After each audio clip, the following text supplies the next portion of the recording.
Hi, everyone. Welcome to FlossTube number 10 for Morning Glory Needleworks. I am Dawn Fisher, and as always, I just want to thank everybody who has subscribed, commented, started following me on Instagram, joined Stitch of the Month. I really appreciate it. And as always, with all my videos, I put in the description below the video on YouTube, when you click on, usually has show more, part of the description will be there and then it'll say show more. And when you pull that up, it will have all the chapters listed. I break the video down into chapters, so you don't have to scroll through the whole video if you only want to see a certain part of it. So just click on the timestamp. If it's 3 minutes and 47 seconds, just click on that and it'll take you to the correct spot to watch the video, or that section of the video. Also, in that description, I provide links. I have my email address, links to my Etsy shop, links to join Stitch of the Month in Facebook, links to the Morning Glory Needleworks Facebook page. I also have my Instagram link in there. And then this time I have a lot of other links. I have some really cool stuff to show you this time. I have links, I think, to Brick City, the button box class I'm going to be teaching. So I just want to get all that little housekeeping stuff out of the way. It's the 15th of May, 2022. I can't even believe that.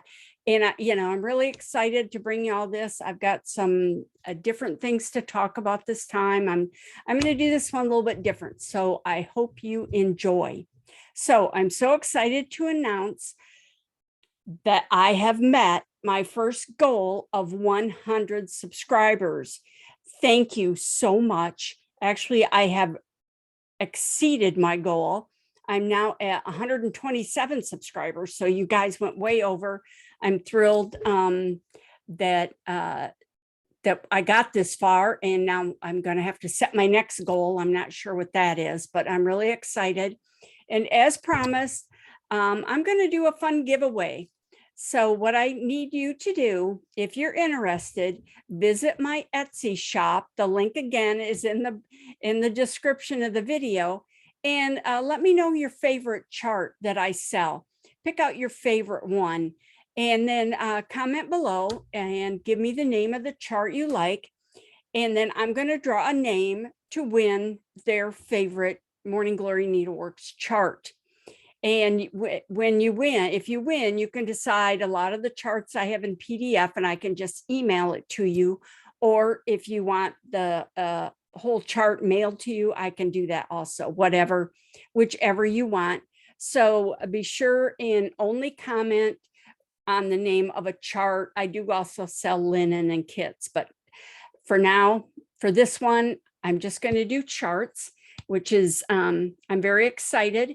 So during the next FlossTube 11, which will have the new Stitch of the Month and the other things in it, I will draw the winner. So, and you must comment to win. I'm just not going to pick a few names. I want you to find out what your favorite charts are. So I'm really excited about this. So thank you again for subscribing, and please share with your friends. So next, in my last video, I mentioned that I was going to a one-day retreat for Brick City, which is a fabulous cross-stitch shop in Ocala, Florida. And they have a Facebook page called Brick City Stitchers, of which I'm a member. So on May 7th, Brick City had a one-day retreat called Stitching with the Flossies. So I was very excited because there was other FlossTubers coming. There's quite a few local ones here, and some I didn't know were, and some I did. So it was very exciting to be able to meet some of these people. There was Chrissy Morgan from Finally a Farm Girl, Melissa Neely from Neely's Needle Nest, Stacy Clark from Stacy Stitches, Erin Vader from Perpetual Projects, Carolyn Rhodes Miller from Carolyn Stitches. And there was several others too. So, and we've all started following each other on Instagram. So I'm really excited. And we had a fun day of stitching and talking about FlossTube. Jean from Brick City was very organized and had the table set up. So there was a FlossTuber at each table. And then after a certain amount of time, she would ring a bell and it would be like musical chairs. All the FlossTubers would get up and move one table. So you got to meet all of them and talk to them. So it was really fun. I sat with some people I had never met before. And of course, we're all stitchers. So it was just really great to meet new people. I love meeting new people and just learning about what they like and what they stitch. So we had a fabulous lunch. It was breadsticks, salad, and grilled chicken from Olive Garden. And there was a wonderful cake. If you go to the Brick City Stitchers Facebook page, they have a picture of the cake. It actually, it was made at Publix. I don't know if you know Publix, but I love their cakes. And it actually had what looked like a needlework, a stitching hoop on top of the cake, raised up. It looked like a regular hoop. And then it had writing on it. And so it was a lot of fun and it was really yummy. It was half chocolate and half vanilla. So it was delicious. It was like I said, it was a really good time. And I hope Jean has more. I know she has a lot of weekend retreats and they're great too. I love going to those, but this was kind of fun. It wasn't too far for me. It was about an hour and 45 minutes. So it wasn't a bad drive and it was on a Saturday. So traffic wasn't too bad. So I just drove up, had a good day of stitching and was home in time for dinner. So it was great. So again, I hope she has more and I'm looking forward to any other retreats she has at the shop or near the shop. Next, I want to remind everybody, it is the 15th, so registration is opening here in Florida, in Trenton, Florida, for my button box class. So the Swanee Stitchers, which is a chapter of the Sun region here in Florida of EGA, Embroiderers Guild of America, is having this as a one-day class. This is the front, sides, back, sides. And what you will learn in the class is how to attach all these buttons. So there is a little bit of pre-work, just the vine has to be done so we can get to where the buttons need to go. But it's a one-day class and they're going to run the class for 2 days because there's only they can only seat a few people each time. So seating is very limited, but they are going to offer it for 2 days, which is great. So it will be Friday, September 23rd, 2022, or Saturday, September 24th, 2022. You just pick which day you want. Time will be from 9 a.m. to 4 p.m. each day. And the cost is only $130, which is extremely reasonable. That includes the class, the kit, and your lunch. What more could you ask for? The class will be in Trenton, Florida. There's information on the registration form and on the Swanee Stitchers Facebook page. So you can check that out. I have a link again in the description of this YouTube video, FlossTube video. And registration opens May 15th, which is today, or the day I'm posting this. So be sure to register early because you do not want to miss out on this. So that's a little bit of exciting news there. Now I want to give another update on Sary Outfil. You remember, this is where I'm at. You can see her. She's turning out beautiful. I'm very excited. I am enjoying this so much. I'm working on this. This was section 5. The little boxer guys and the flowers was section 5. And that was mostly stitched over 4 threads. This is 46 count linen. So This is the next section, starting here with this satin stitch band is section 6. There's 10 sections. So I'm over halfway through. Well, kind of, because I'm halfway through the sections. This section is satin stitch over 3 threads. And it went really fast. It's beautiful. It's satin stitch with 1 strand of silk.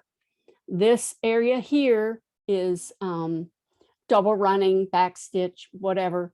And then in each of these, this is band 2 of this section, there'll be a little flower, kind of resembling this flower here, but there'll be a flower in there, different colors, and then I'll have to scroll up, but I wanted to wait to scroll up till I did this video.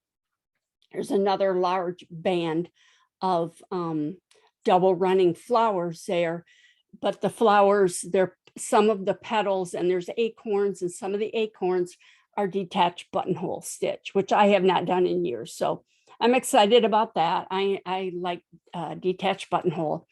So that is where I'm at on Sary. But if you remember my last video, I had a little bit of this center flower done and it was off. So I had to pull it out because it was 1 thread off. So I pulled out what I had done, I had my little boxer guy here done and this whole flower done.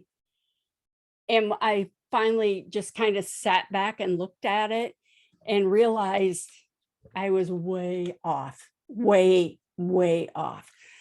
Oh, I was so upset. I actually charted it wrong. It was my fault. I did not stitch it wrong. I stitched it exactly like I had it charted. But yes, we make mistakes when we're charting, designers do.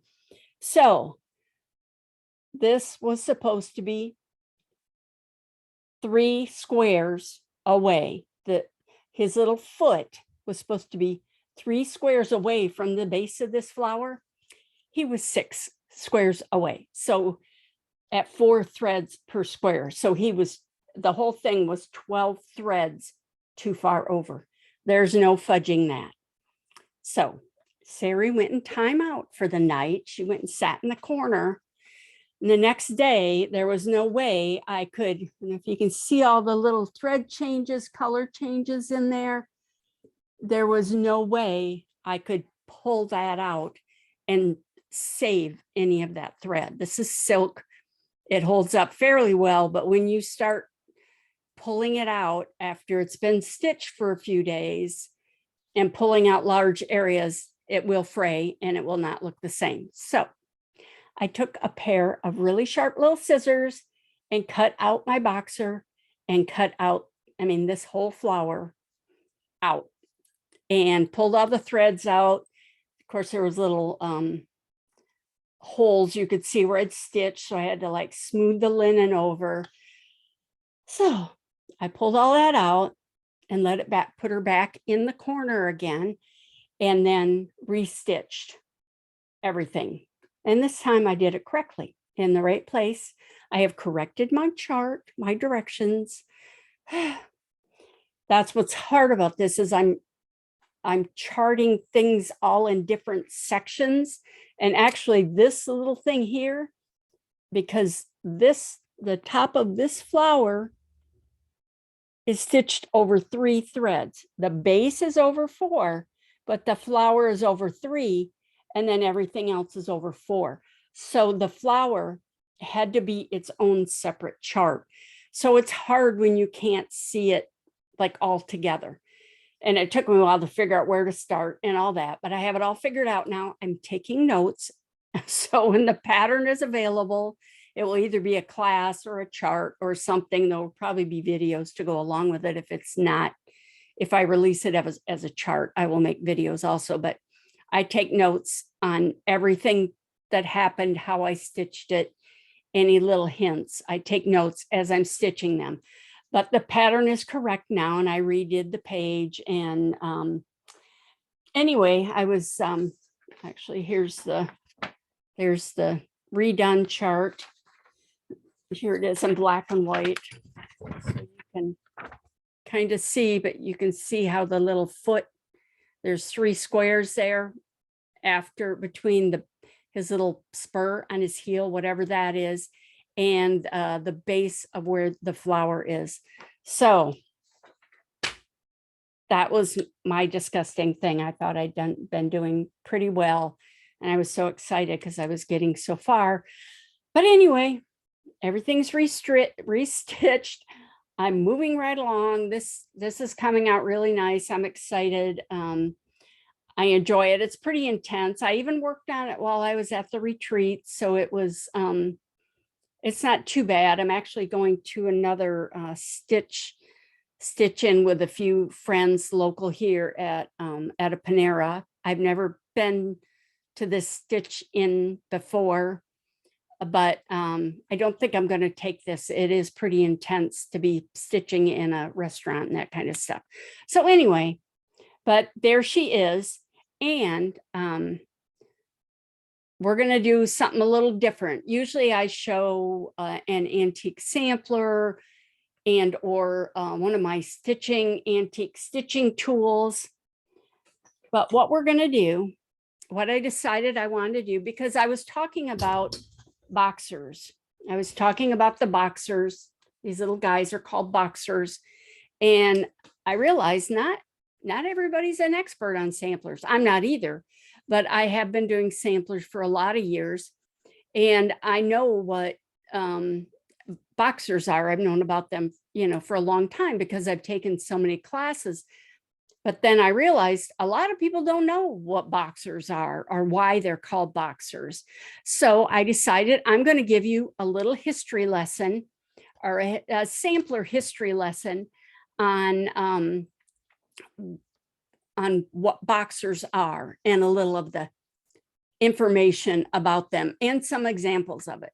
So I'm going to pull up PowerPoint so you can see close-up pictures, and I'm going to give you a little talk about different samplers and boxers and what they are. So here we have, this is a close-up of section 5 of the reproduction of Sary's 1709 sampler. And you can see the two boxers on the left and right, and it looks like they're giving flowers to the large flower or plant or whatever you want to call it in the center. And the little figures are called boxers, or some people call them putti. And putti is the plural. It's Italian. Puto is the single version. So, this screen here shows down in the lower right-hand corner is the original Sary Outfil sampler and my reproduction. You can see it's pretty close. And the only thing is, this is the front of the sampler. The picture is the front of the sampler and the colors have faded quite a bit. Now, if you flip it over, it will be the colors that I show on the sampler here. It looks like the flower is a very pale pink, but when you flip it over, it's actually a deep red with every other stitch being this creamy white color. So it's really different. It looks different, but it is the same. So here we go. This is from the Merriam-Webster online dictionary, and this is what a puto is, or putti, plural. And it's a figure of an infant boy, especially in European art of the Renaissance, and it's usually used in the plural, which is putti.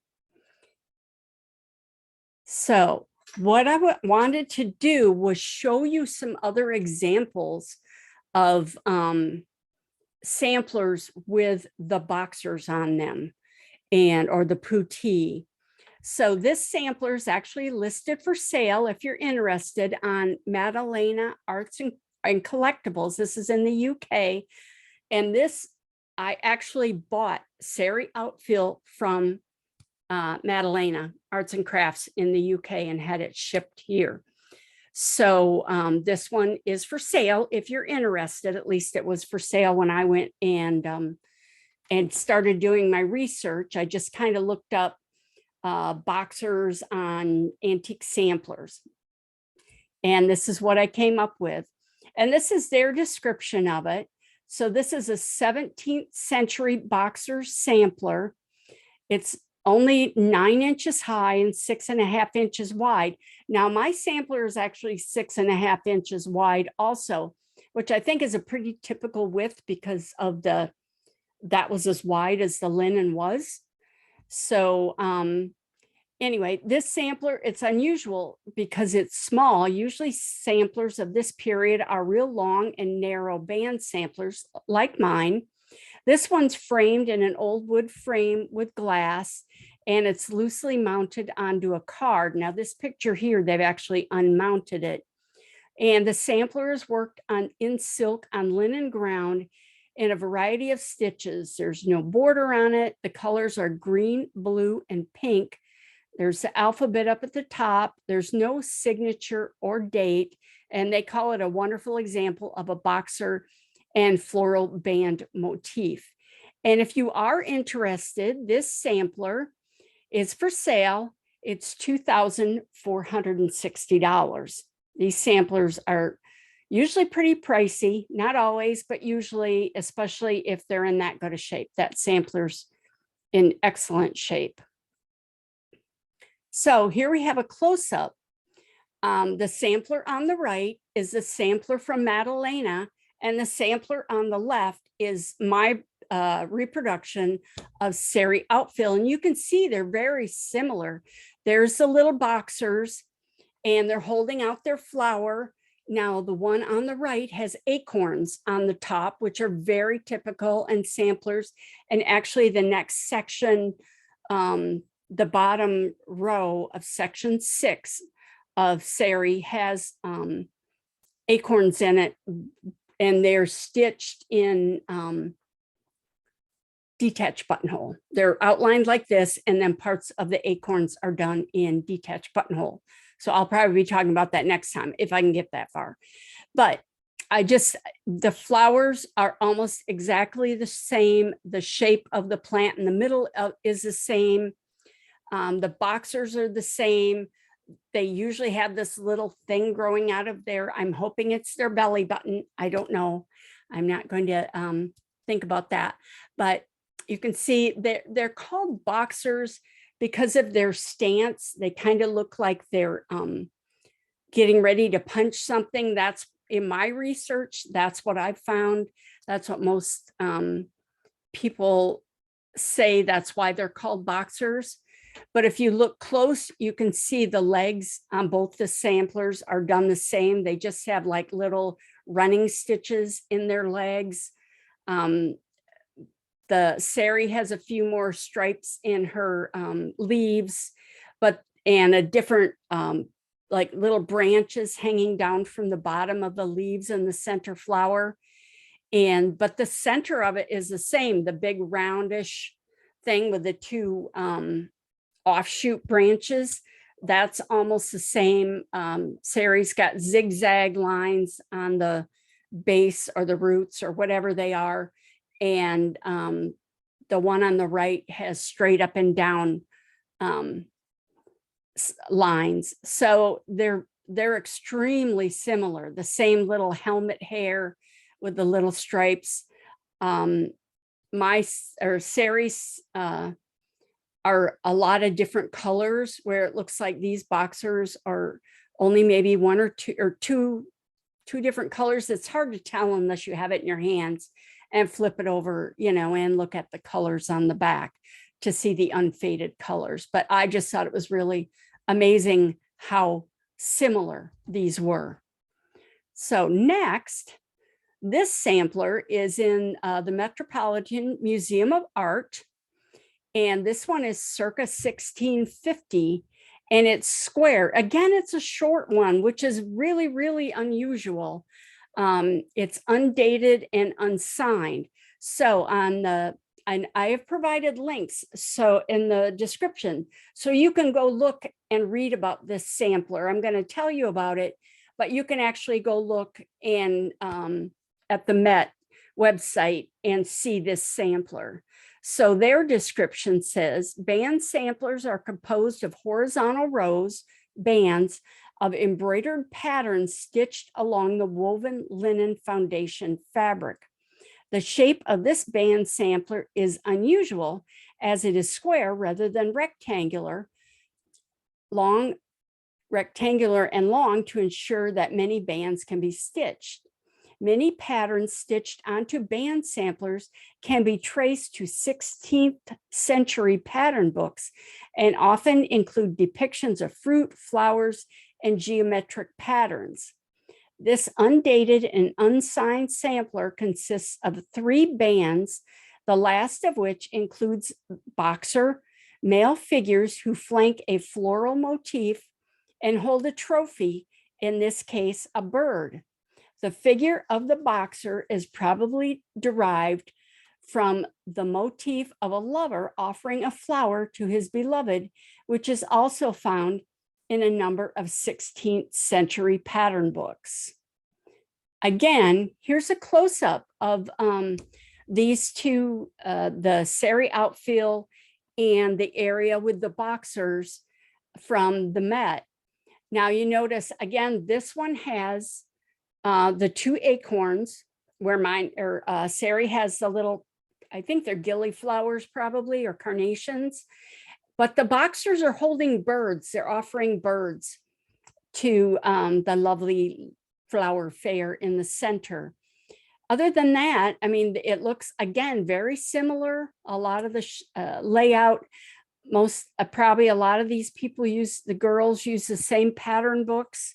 You can see in the center of the flower, and then the center of the big center of the base of the flower is filled in. That is detached buttonhole. And detached buttonhole is stitched from the front and does not go through to the back of the fabric. Again, I'm going to be doing that in the next section. So hopefully I'll have some examples, if not in the next video, maybe the one after that. But other than that, this is very, very similar. So these were pretty common. So this next sampler is from Stephen and Carol Huber, who are very well known in the sampler field. I believe I have at least 1 or 2 books by them. This is more like your typical 17th century sampler. I've got a little arrow. The boxers aren't as easy to see. They have clothes on, but I've got a little arrow showing the band with where the boxers are. And their description of this says, this early band sampler is filled with classic band motifs of the period. Of particular interest is the band of 3 dressed men, each carrying flowers. In 17th century English needlework, these are referred to as boxers. They are a derivation of Renaissance and early art figures, usually depicting pudgy-necked young cherub-like boys, sometimes winged, carrying flowers or supporting a banner. This is silk on linen. It's 19 inches long and 8 inches wide. It is for sale. So again, if you want a 17th century sampler, this one is for sale. The link is in the bottom. This sampler is $2,900. So this, the picture, when I enlarged it, got a little fuzzy, but you can see, again, here's a comparison. The one on the right from the Hubers has acorns at the top. It's hard to see the flowers. They only provided the one picture. I'm sure if you're interested and emailed them, they would send you more pictures of this sampler if you're interested in purchasing it. But these boxers are actually dressed.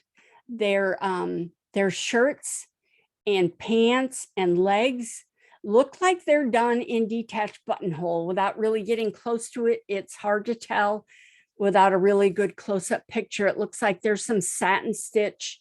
The acorns look like they're satin stitched with a detached buttonhole cap on them. That would be the bottom of the acorn. So I like detached buttonhole. It gives a real good texture, especially for acorns or something. But you can see the difference of how they kind of progressed or how different people did them. So this next one, this picture is from the Victoria and Albert Museum. This is they only have this detail of the boxers here. This sampler, they don't know who the maker was.